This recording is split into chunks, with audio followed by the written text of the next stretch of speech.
সবাই কেমন আছো? আশা করি সবাই খুব ভালো আছো। আমিও ভালো আছি। তো আজকে দেখো তোমাদের সঙ্গে নতুন একটা রেসিপি নিয়ে চলে এসেছি। সত্যি খুব টেস্ট খুব সুন্দর। তো তোমরা অবশ্যই পুরোটা দেখো, সঙ্গে থেকো। দেখতে পারবে। দেখো আমি জেকের সাবুদানা, যেটা আর কি বড় সাবুদানা যেটা, সেটা নেবে। সেটা খুব ভালো হয়, খুব সুন্দর। তো আমি ১ কাপ নিয়ে নিয়েছি, আর সেটাকে একটু ধুয়ে পরিষ্কার করে ভিজিয়ে নিয়েছি। মোটামুটি ২-৩ ঘন্টা ৪ ঘন্টা ভেজালেই ভালো হবে। তো ওটা ভেজানো হয়ে গেছে।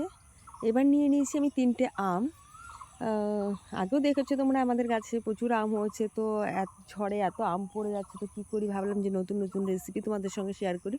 তো আমটাকে দেখো কুড়িয়ে নিচ্ছি, ঠিক এইভাবেই কুড়িয়ে নেবে তোমরা।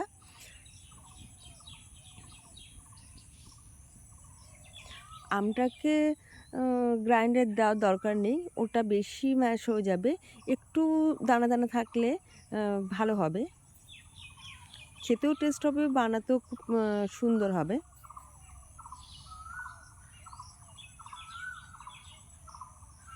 তো আমি 3টে হিমসাগর নিয়ে নিয়েছি।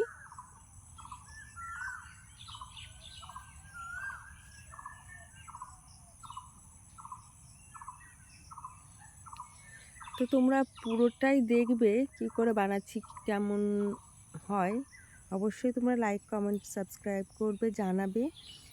আর তোমরা পাশে আছো জন্যই তোমরা আমার ফ্যামিলি। তো ইচ্ছা হলো যে তোমাদের সঙ্গেও এই রেসিপিটা শেয়ার করি। একদমই নিউ রেসিপিটা।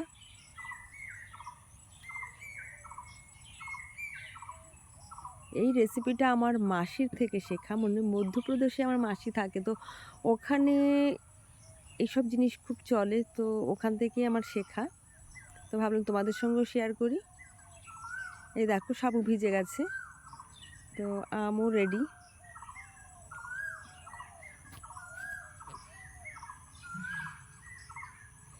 এবার আমি গ্যাসে একটা পাত্র নিয়ে নেব। এর মধ্যে যেহেতু ১ কাপ সাবুদানা, তো আমি ৪ কাপ জল নেব।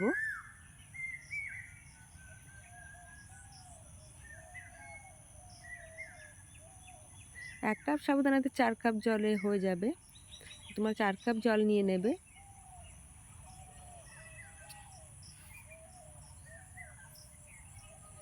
এবার আমি দেখো এক পাশে একটু মশলা করে নিচ্ছি, একটু ধনে আর একটু লঙ্কা দিয়েছি। আর এবার আমি সাবুদানাটা জলের মধ্যে দিয়ে দিয়েছি। প্রথম দিকে একটু আঁচটা বাড়িয়ে দেবে, আর নাড়াতেই থাকবে, না হলে নিচে লেগে যাবে। আর তারপরে আঁচটাকে, মানে গ্যাসটাকে লো করে দেবে, লো ফ্লেমে।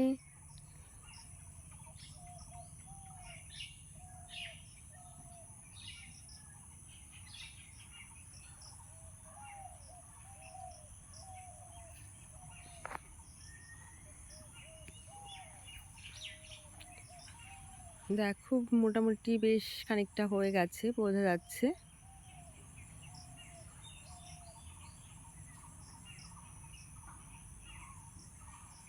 এবার এর মধ্যে পরিমাণ মতো লবণ, তবে লবণ খুব বিশেষ একটা লাগবে না।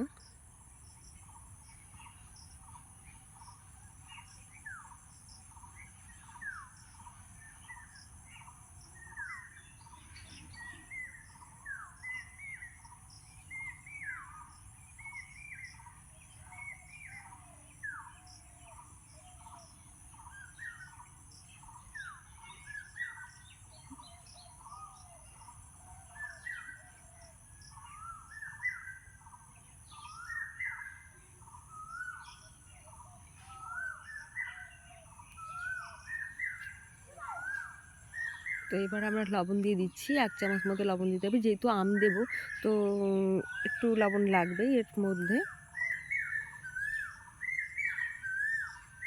দেখো সাবুদানাটা মোটামুটি হয়ে এসছে।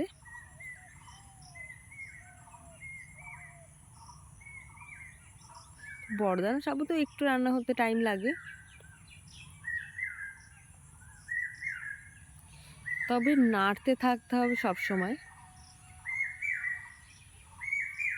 না হলে নিচেই লেগে যাবে।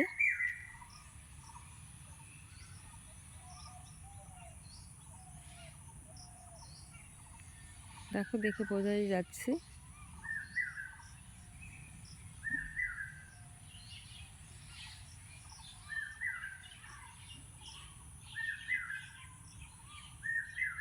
এবার দিয়ে দিচ্ছি আম কুড়িয়ে রেখেছিলাম যেটা।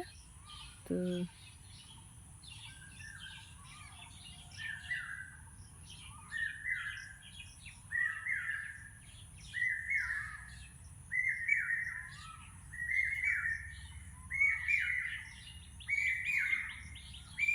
আমটা মোটামুটি একটু সেদ্ধ হলেই হয়ে যাবে।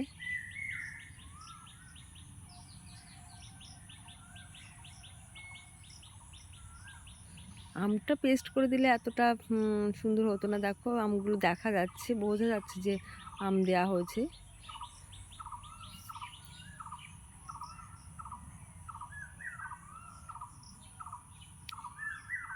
এবার এর মধ্যে একটু জিরা দিয়ে দেবো, অল্প করে, বেশি পরিমাণ নয়।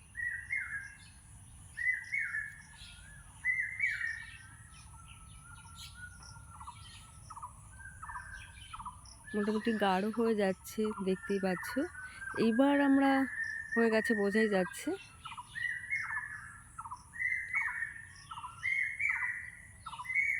তো আর 2 মিনিট জাল দেবো আমরা, এই বেশি আর দেবো না, নাহলে পরে শক্ত হয়ে যাবে। এইবার দিয়ে দেবো আমি যে মশলাটা করেছি।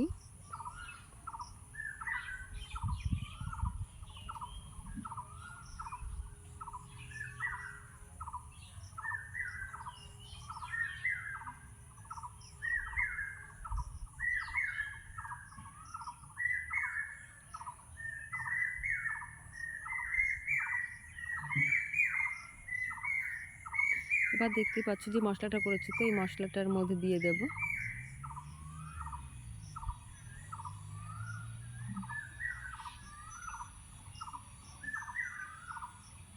বেশ টক ঝাল মিষ্টি টাইপের পাঁপড়, কুরকুরে, যেটা তোমরা চাও তো সেটা করতে পারো। দেখো, আমাদের মোটামুটি রেডি সাবু আর আমের কুরকুরের জন্য। তো এটাকে আমরা ঠান্ডা করব একটু। ঠান্ডা করার পরে এবার আমি দিয়ে দিচ্ছি। দেখো, একটা পেপার নিয়ে নিয়েছি, পলিথিন, তো ওর উপরে সর্ষের তেল একটু লাগিয়ে নিয়েছি। তেলটা লাগিয়ে নিলে পরে খুব সুবিধা হয়। দেখো, ঠান্ডা হয়ে গেছে, জমেও গেছে। এবার একটা পলিথিনে নিয়ে কোণ বানিয়ে নিয়েছি, এরকম লম্বা লম্বা করে দেবে, তাহলে এটা কুরকুরের আকার তৈরি হবে। আমি সেটাও করেছি। আর কিছু চুড়ি নিয়ে নিয়েছি, তো ওর মধ্যে আমি দিয়ে রাউন্ড করে দিচ্ছি, তাহলে একদম পুরো গোল গোল টাইপের হবে। তো সেটাও তোমাদের সঙ্গে দেখাবো। তোমরা বাড়িতে অবশ্যই ট্রাই করবে, দেখবে কেমন হয়েছে, অবশ্যই জানাবে। আশা করি তোমাদের খুব ভালো লাগবে রেসিপিটা, খুবই সুন্দর। আমি প্রতি বছরই বানাই, তো এবার ভাবলাম তোমাদের সঙ্গে, যেহেতু তোমরা আমার ফ্যামিলি, তো তোমাদের সঙ্গে শেয়ার করি। আজ একটু ভালোই রোদ উঠেছে।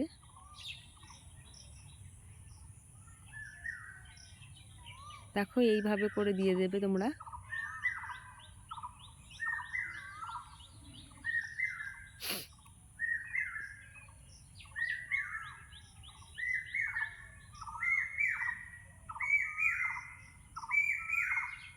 আমার মা দিচ্ছিল, রোদের মধ্যে কষ্ট হয়ে যাচ্ছিল, তো মোটামুটি শেফ যা খুশি তাই একটা দিয়ে দিচ্ছে।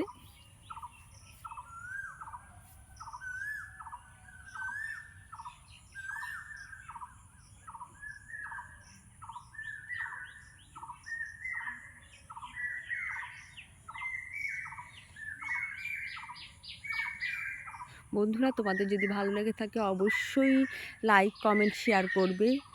আর অবশ্যই তোমরা আমার পাশে থাকবে। আর আগামী ব্লগের জন্য তোমাদের আমন্ত্রণ রইল। আগামী দিন একটা সুন্দর ভালো কেক, যেটা মার্বেল কেক